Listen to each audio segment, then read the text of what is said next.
Back in 2003, I worked as a deputy sheriff in a small town in northern Arizona.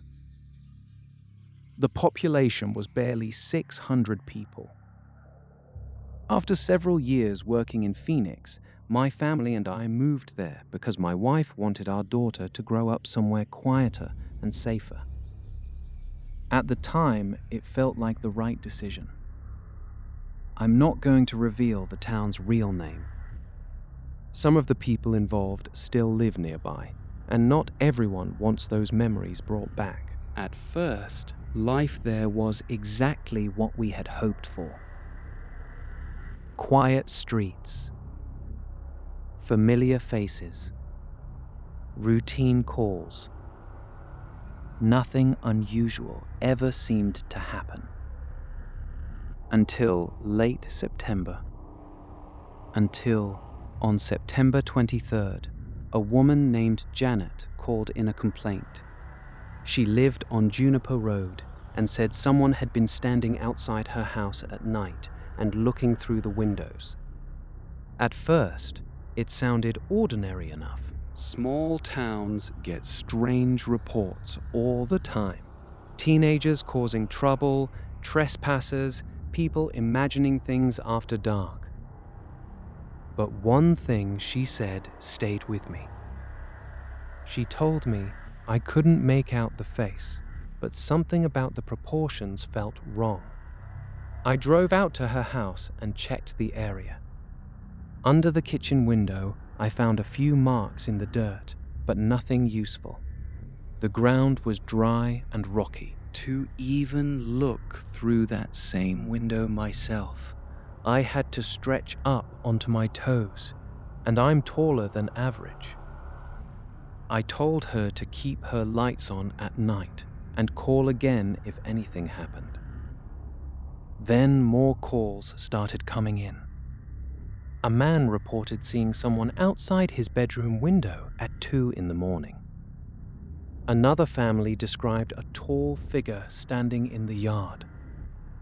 A dog refused to go outside until sunrise. The descriptions weren't identical, but they all had the same strange detail. Too tall, too thin. Moving strangely. At that point, we assumed it had to be a person. Maybe someone on drugs. Maybe a prank. Maybe a drifter living out in the hills. The sheriff and I talked it over and decided to warn residents to lock their doors and stay alert. We expected the fear to fade. Instead, that was only the beginning. At first, we treated the reports like coincidence. Small towns have a way of feeding on rumors. One person sees something strange, tells a neighbor, and suddenly everyone starts noticing shadows in places they never looked before. That's what we thought this was, but the calls didn't stop. Over the next couple of weeks, more people reported seeing someone outside their homes at night. A man named Rodriguez said he woke around 2 a.m. and noticed a figure standing outside his bedroom window. He couldn't describe it clearly, only that the way it moved felt unnatural. His dog barked the entire night. When morning came, the dog still refused to step outside. Then another family called. Same story. Someone standing near the house, too tall, watching, no clear face, always gone by the time anyone checked. The sheriff and I started making extra patrols after dark. We talked about possibilities: trespassing, vandalism, maybe someone mentally unstable living out in the hills. Nothing pointed to anything more than that. Then the animals started dying. The first report came from a man whose chickens had been slaughtered overnight. Not taken, not eaten, just killed. The fencing around the coop had been ripped open as if it barely existed. No footprints, no useful evidence. Then someone lost a goat. Then more chickens. Then rabbits. The pattern stayed the same every time. Animals killed, bodies left behind. No sign of what had done it. By the end of the month, people stopped laughing about the rumors. Residents started sitting outside at night with rifles. One local man spent 3 nights guarding his property. The one night he decided to stay inside, every single bird he owned was dead by morning. Some said, whatever it was seemed to know. Know when people were watching. Know when they relaxed. Know when they felt safe. Then, the sightings changed. People stopped seeing something at their windows. Now they were seeing it farther away. At the edges of yards. Standing beside roads. Watching from tree lines. One man swore he almost hit it with his truck around 3 in the morning.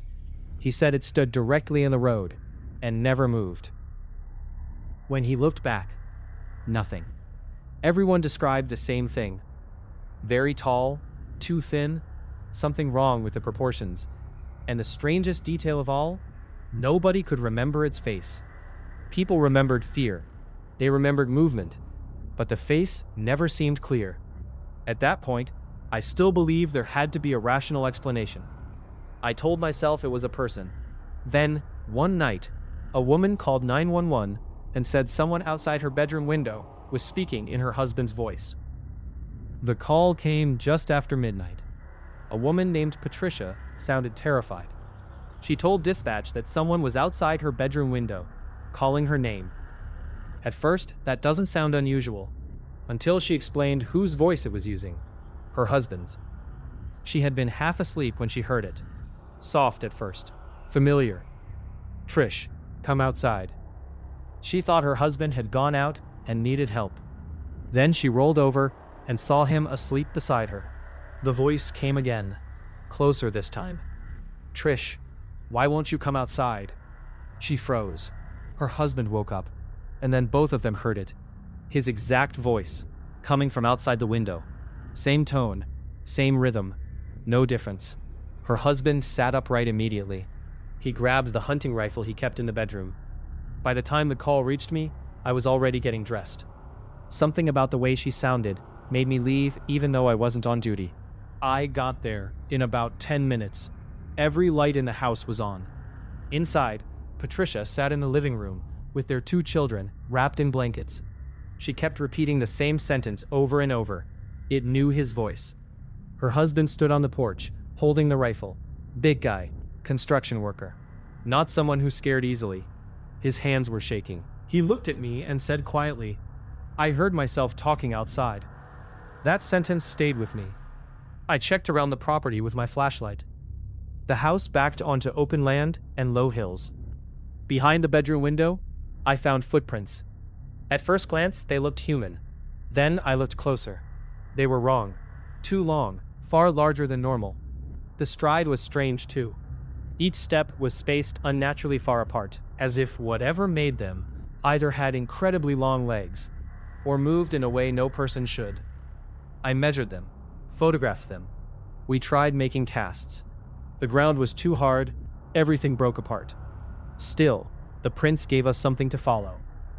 So her husband and I tracked them into the hills, about 50 yards. Then, they stopped. Not faded, not scattered, stopped. One final footprint, and then nothing. No turn, no jump marks, no trail leading away. Just empty ground. We stood there staring.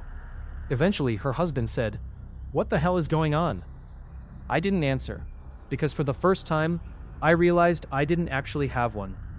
Back at the station, I wrote the report exactly as it happened. Footprints, measurements, witness statements, the voice. The sheriff read it the next morning. He looked at me, looked at the report, then quietly filed it away. Neither of us said what we were both thinking. Because once you admit something doesn't make sense, you also admit you don't know how to stop it. And things were only getting worse. Soon, the fear would spread beyond homes.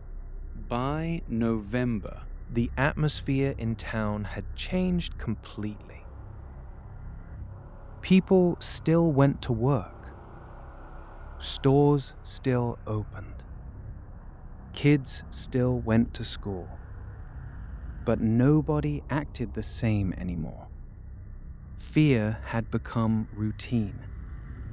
The elementary and middle school shared one building, about 150 students total. Normally, most kids walked home. Now the parking lot filled every afternoon. Parents showed up early. Nobody wanted their children outside. One Saturday, a teacher stopped me at the grocery store. She told me the students were talking. Stories were spreading between classrooms. Stories claimed they had seen something outside windows, near the playground, watching from the edge of the field. Some teachers had started staying inside during breaks too.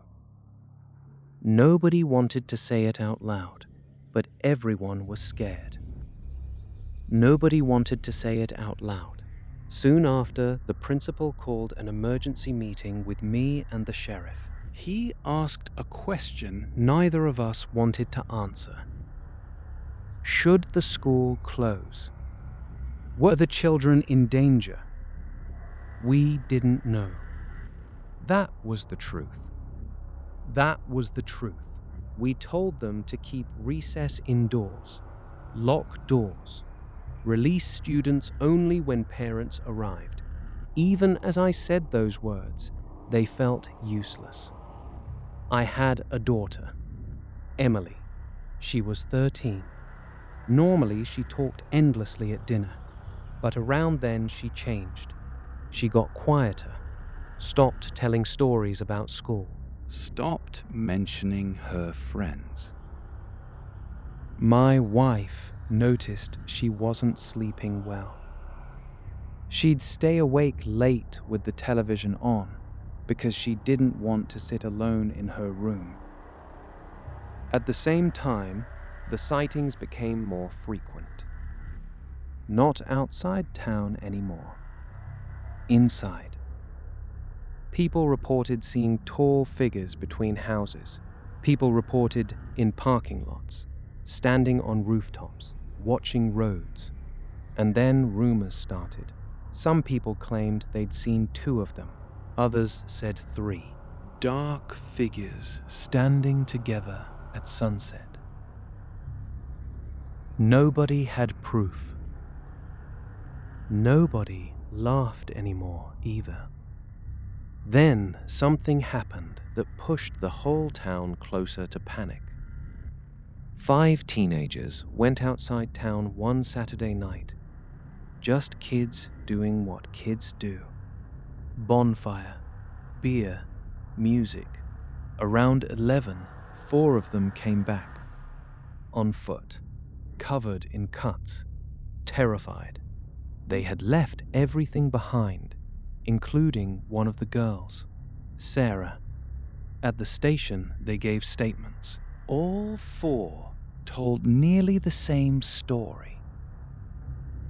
They'd heard movement in the trees.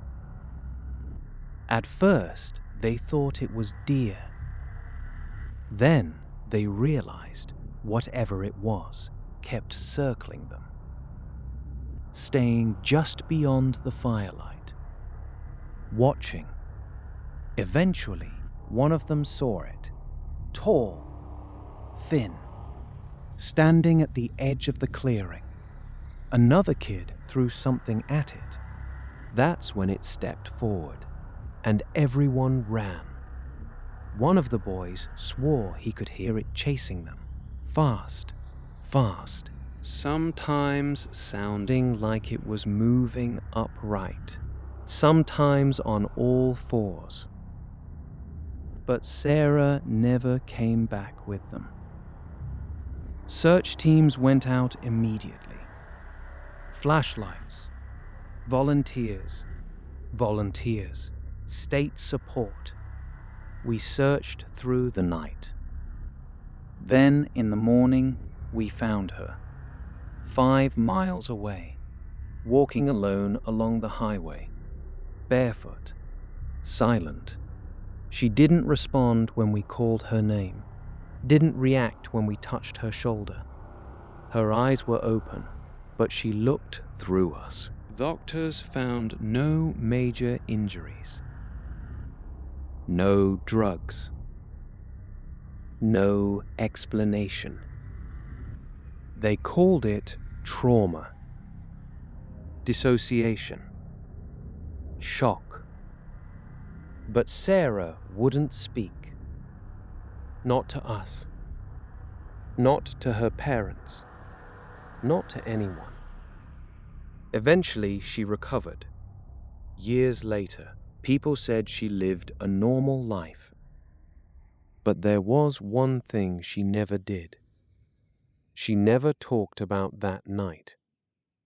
And after that, the town stopped pretending things were normal. People locked their doors earlier. Businesses closed sooner. Children stayed inside. Because for the first time, everyone realized this wasn't rumor anymore. Something was out there. And nobody understood what it wanted. By Thanksgiving, the town no longer felt like the place we had moved to. People stopped being outside after dark. The grocery store emptied before evening. Bars closed early. Even the diner cut its hours. Everyone moved faster, spoke quieter, and checked their locks twice. Town meetings became tense. Residents wanted answers. Residents wanted answers. The mayor wanted answers. The sheriff and I had none. We had reports, witnesses, footprints, dead animals, but nothing we could explain. Some people suggested organizing armed neighborhood patrols. Others wanted authorities from the state. Someone even suggested burning the hills.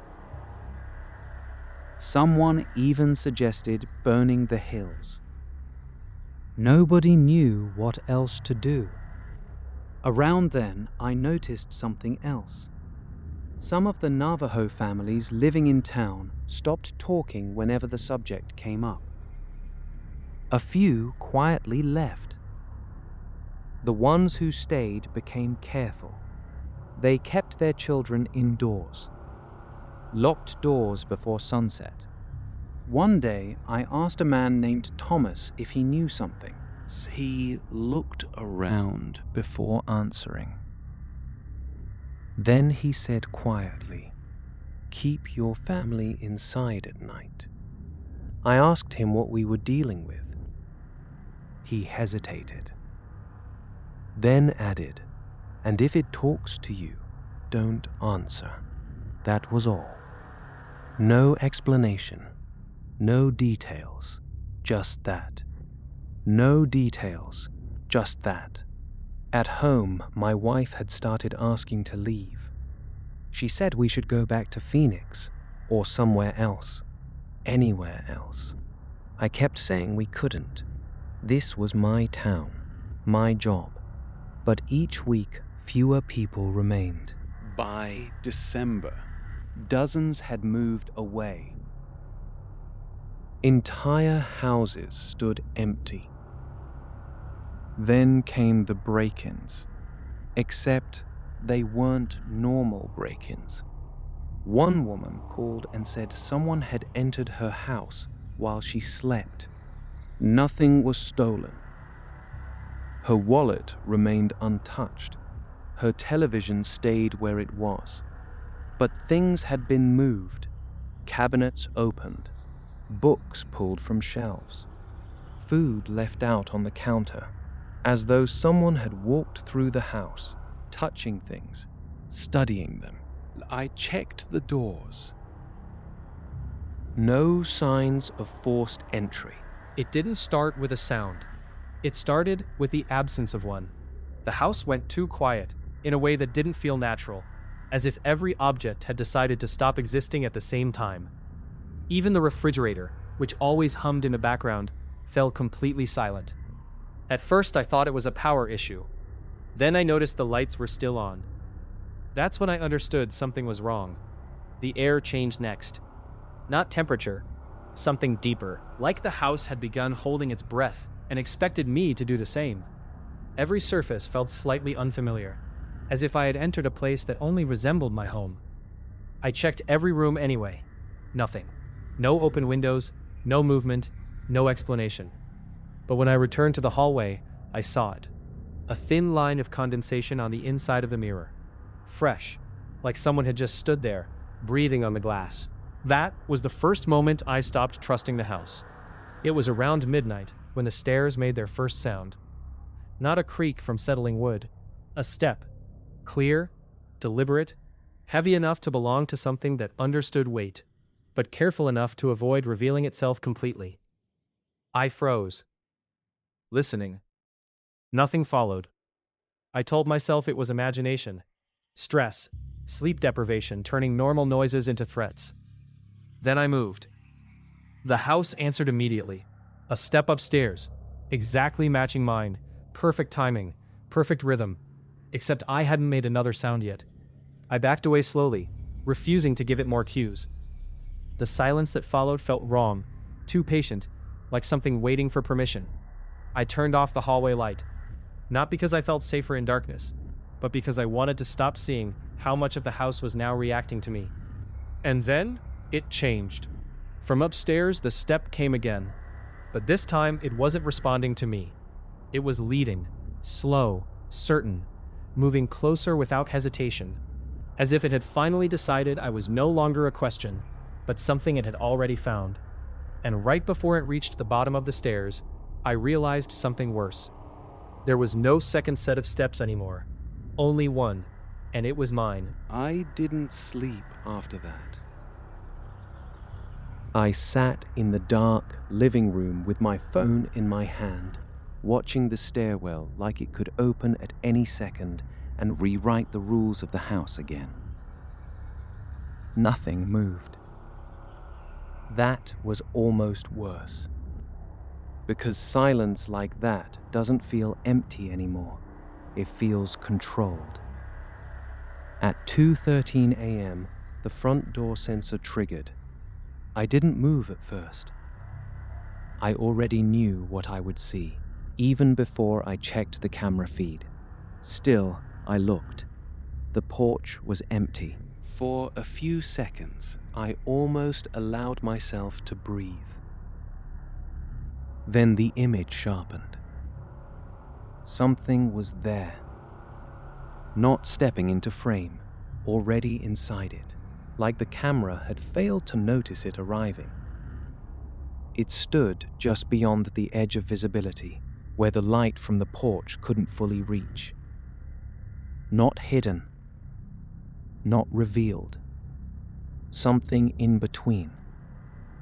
And then it leaned forward, slowly, deliberately, as if it knew the exact moment I would recognize it. Its face wasn't clear on the screen. It didn't need to be. My mind filled in the details anyway, and I hated it for being so willing. Then it did something that made my stomach drop. It raised its head and looked directly into the camera. Straight into me. The feed flickered once. Just a glitch. Just a momentary loss of signal.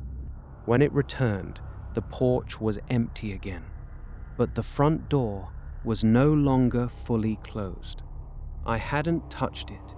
I didn't remember unlocking it, and as I stared at it from across the room, I realized something had changed inside the house too. The temperature dropped again. But this time, it wasn't the house reacting to something outside. It was reacting to something that had already gotten in. I left the house before the sun came up. Not because I made a decision, but because staying any longer stopped feeling like an option. I didn't pack properly. I didn't check anything twice. I just grabbed what my hands found first.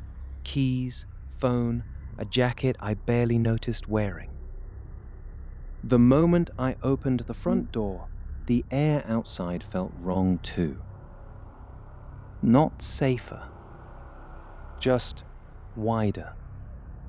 Like the darkness didn't end at the house anymore. It continued through the entire street. The town was silent, but not the normal kind of silent. There were signs of life everywhere. Lights still on behind curtains, cars left crooked in driveways, a door swinging slightly in the wind that didn't seem strong enough to move it.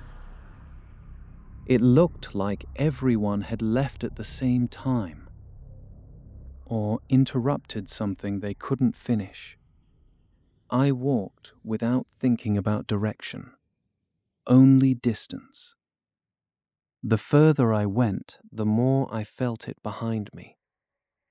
Not footsteps exactly, more like the suggestion of them. A rhythm that almost matched mine, but always slightly off, like something learning how to imitate me in real time. Every time I stopped, it stopped. Every time I moved again, it continued. But never closer, never farther, just there, keeping pace in a way that made me question whether I was actually alone at all. I didn't turn around. I couldn't afford to confirm anything. I just kept walking until the houses disappeared into fog and the road behind me stopped feeling like it belonged to the world I knew. Only then did the presence finally change its behavior. It stopped copying me and started waiting.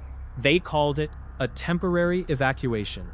That's what the official statement said at first. Short, vague, controlled. Then the statement disappeared. So did the updates. So did the town. On maps, it was still there for a while.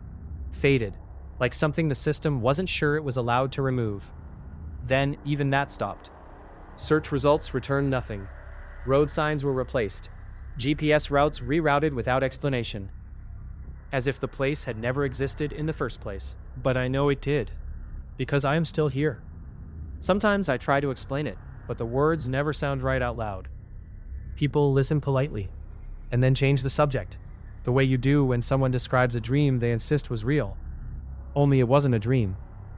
There are small things that don't leave me alone. Phone calls from unknown numbers that end the moment I answer. Reflections that lag half a second behind mine. Doors that are never fully locked, no matter how many times I check them. And at night, when everything is quiet enough to hear your own thoughts too clearly, I sometimes hear it again. Not footsteps anymore, not imitation, just presence. Patient, waiting for the moment I finally stop being sure I left it behind. I told myself it ended when I crossed the fog line. That once you leave a place like that, it stays behind you the way nightmares are supposed to, sealed off by distance, weakened by daylight, made harmless by time. That belief lasted 3 days. On the 4th, my phone rang. No number. No vibration pattern I recognized. Just a single ring at exactly 3 a.m., like something had marked the moment in advance and was now confirming I had arrived on schedule. I didn't answer, but the call didn't end. It stayed active, silent, breathing, if silence can breathe. When I finally looked at the screen, the call timer was already running. 0007, 0008, 0009, as if I had answered long before I touched anything. I forced the phone off. It didn't help, because the next morning I found something outside my door. Not damage, not a warning. A familiarity that made my stomach tighten before my mind could name it. A thin line of condensation on the inside of the hallway mirror. Fresh. Like someone had been standing in front of it all night. Waiting. That was when I understood the worst part. It never stayed in the town. It only learned there, and now it knew how to follow.